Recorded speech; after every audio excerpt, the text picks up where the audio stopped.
Thank you for tuning in to another episode of WGC Fits. We have Captain Ball Speed. We have a mini driver. Yep. Along with a driver and a fairway wood. Because I get this question a lot. If I get a mini driver, what does it do? Where does it go? Where does it fit in the gapping? So we've got some shots up here. We have your 3-wood. Yep. We have the mini driver. And we have your driver. Yes. As you can see, your 3-wood right there. Goes exactly where I want. 284, 300 yards, good numbers. Yeah. Bingo, bango, bongo. Driver, 310, 335, 2500, good numbers. Mini driver, kind of right in the middle. Very so right in the middle. Right? Yeah. Like to a T, right in the middle. So, which is where I expected it to be. I did too, right? Because again, that's kind of what it is, right? Yeah. The question then becomes though, purposes of it in the golf bag. Yeah. Right? Performance-wise, it's not going to go as far as driver. No. If you hit your driver well, I don't think this is a club that you go out and you try to invest in.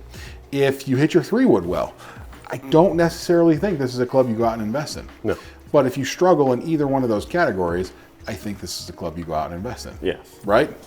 If we talk about this in terms of 3-wood, benefits of a club like this as a 3-wood replacement.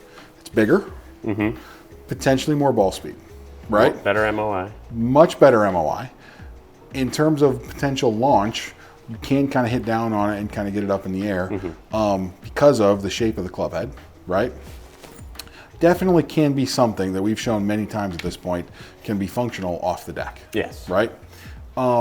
With the right delivery. Correct. So, worth at least having a conversation about with the fitter or testing yourself to see if it's something that could potentially work for you. Yeah. Right? So my driver's a 9. This is set to a 12.5. And your 3-wood is what, 16? 16. Yeah. So it's right in the middle there too. Yeah. Right? But if I struggle with driver so much, we could technically, don't they make it lower loft?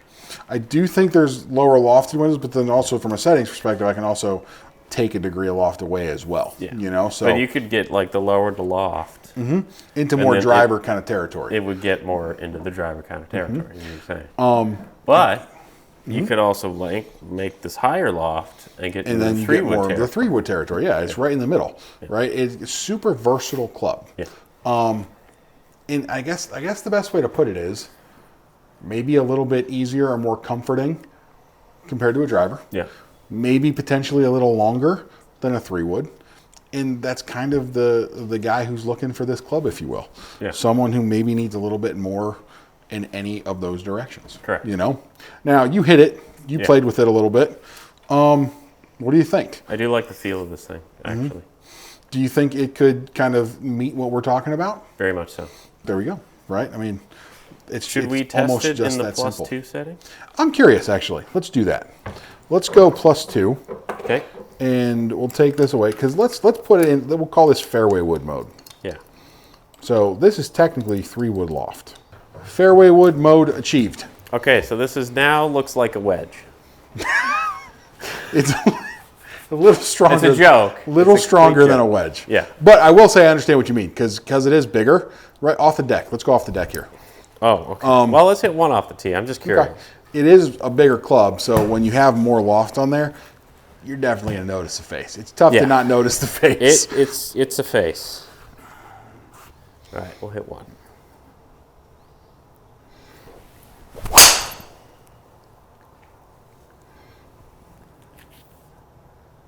Definitely spun more and went, wow, much shorter.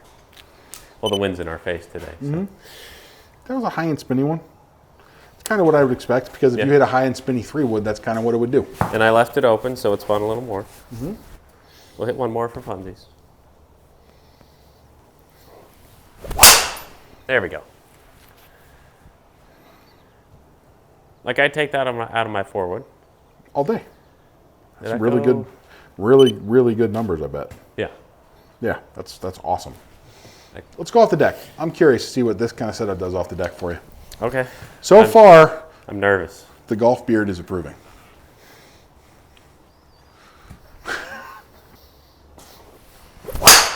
Oh! Oh, there we go. I see it now. That was actually really good. I see it now. That's all I need to hit is that one. Now, let me ask you was this. it. Did that feel easy? Very. That was actually pretty cool. Yeah. Do it again. No, I can't. That was perfect. I think you got one more. That's perfect numbers for a 3-wood, man. That's actually your 3-wood. That's what you just did there.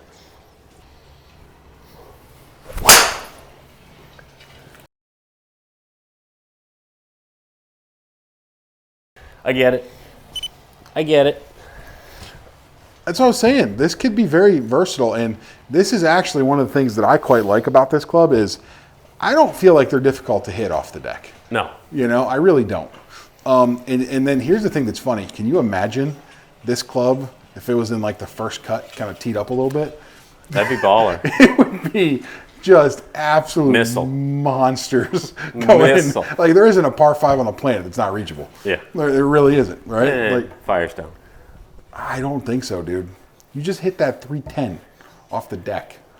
I'm looking. I gotta carry the lake though. Yeah, you're at 290. You can do that. So I like it. AJ approved. Ian approved. Can we get the Windmill show approved. off for me? Yeah. Yeah, it's It turns right over into the your 3-wood. Yeah. It literally turns into your 3-wood. Can I see a height Let's difference? go. So yeah, it's 284, and it's the same carry number. Get It's the rid same of- everything. Yeah, It's literally the same everything. I like it. It's your 3-wood. Yeah, It's just bigger, yeah. a little beefier. I can see where this could be a good thing. I'm curious actually. about something actually. What? That's not bad strike-wise either. You're up on the face. Yeah. Well, You live this on the thing is a very. You live on the toe, so I'm not worried about that. This thing is actually very light for me because it's an 85 gram. Finish. Yeah, it needs to be a little. So it's got a little I'm getting on there. a little but flippy. pretty good, man. And we also have the front to back weights. We can talk about that real quick, right? We can adjust to kind of help from a fitting perspective. Yeah. With spin, but I like it, man. I don't have any problems. I see how you can play it. I'm gonna have to steal that back from you Okay. because you're gonna try to take it, aren't you? Nope. Get rid of it. Once again, if you guys are interested, especially, trying to figure out where this club can fit. I know Ian swings fast, but again, it's not about how far it's going. It's about the fact that from a strike perspective that we saw was not necessarily the best place, right? It still performed kind of where I would expect it to. So regardless if driver goes, 240 or, 330, it's probably going to sit probably just underneath where a driver would go for the gapping would be similar. That's the important thing to note here. Yeah. I think it's good, man. I think it's a good club, and I think it's definitely something that's a little bit slept on right now, and people should definitely at least try. If there's any question on those two clubs that we're talking about, I could definitely see this being a good thing. Yeah. Right? All right. Thank you for tuning in. Please like and subscribe, and we'll see you next time. Peace.